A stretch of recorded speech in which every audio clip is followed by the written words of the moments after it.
Kitab Bilangan, pasal 33. Perjalanan Israel dari Mesir. Inilah perjalanan umat Israel ketika mereka keluar dari Mesir. Kelompok-kelompok pasukan yang dipimpin oleh Musa dan Harun. Musa mencatat tempat-tempat yang disinggahi sesuai dengan perintah Tuhan. Inilah semua tempat yang mereka singgahi. Pada hari ke-15, bulan pertama, mereka meninggalkan Rameses. Sesudah hari Paskah, umat Israel keluar dengan tangan yang terangkat di hadapan mata seluruh orang Mesir. Orang Mesir sedang menguburkan semua orang yang dibunuh Tuhan, setiap anak sulung. Demikianlah Tuhan menunjukkan hukumannya terhadap para ilah mereka. Lalu umat Israel meninggalkan Rameses dan berkemah di Sukot. Dari Sukot, mereka melanjutkan perjalanan ke Etam, di tepi padang gurun. Dari Etam, mereka berjalan, balik ke arah Pihahirot, dekat Baal-Zephon, lalu berkemah dekat Migdol. Setelah meninggalkan Pihahirot, mereka berjalan dari tengah laut menuju padang gurun dan berjalan 3 hari melalui padang gurun Etam, kemudian berkemah di Mara. Dari Mara, mereka menuju ke Elim dan berkemah di sana. Di Elim itu terdapat 12 mata air dan 70 pohon kurma. Dari Elim, mereka menuju ke tepi laut Teberau dan berkemah di sana. Dari laut Teberau, mereka menuju padang gurun Sin dan berkemah di sana. Mereka meninggalkan padang gurun Sin dan berkemah di Dofka. Dari Dofka, mereka menuju ke Alus dan berkemah di sana. Mereka meninggalkan Alus dan berkemah di Rafidim. Di tempat itu orang-orang tidak mendapatkan air untuk diminum. Dari Rafidim, mereka menuju ke padang gurun Sinai dan berkemah di sana. Mereka meninggalkan padang gurun Sinai dan berkemah di Kibrot Ta'awa. Dari Kibrot Ta'awa, mereka menuju ke Hazerot dan berkemah di sana. Mereka meninggalkan Hazerot dan berkemah di Ritma. Dari Ritma, mereka menuju ke Rimon Peros dan berkemah di sana. Mereka meninggalkan Rimon Peros dan berkemah di Libna. Dari Libna, mereka menuju ke Risa dan berkemah di sana. Mereka berangkat dari Risa dan berkemah di Kehelata.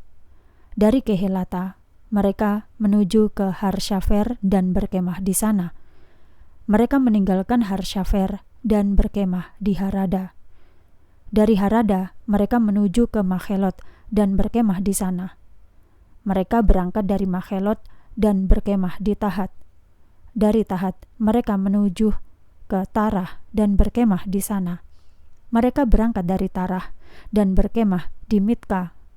Dari Mitka, mereka menuju ke Hasmona dan berkemah di sana.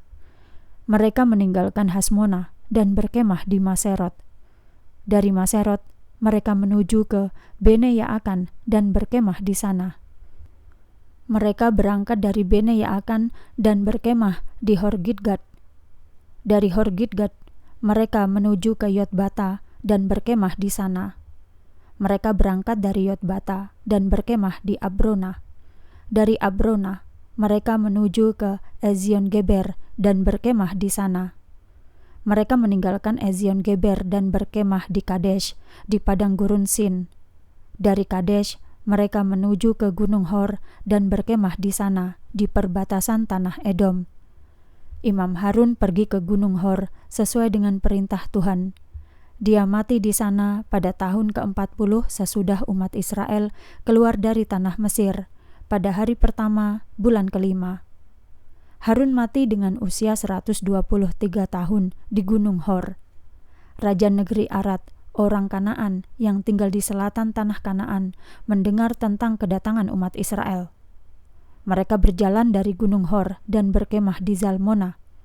Dari Zalmona, mereka menuju ke Funon dan berkemah di sana. Mereka meninggalkan Funon dan berkemah di Obot. Dari Obot, mereka menuju ke reruntuhan Abarim di Moab dan berkemah di sana.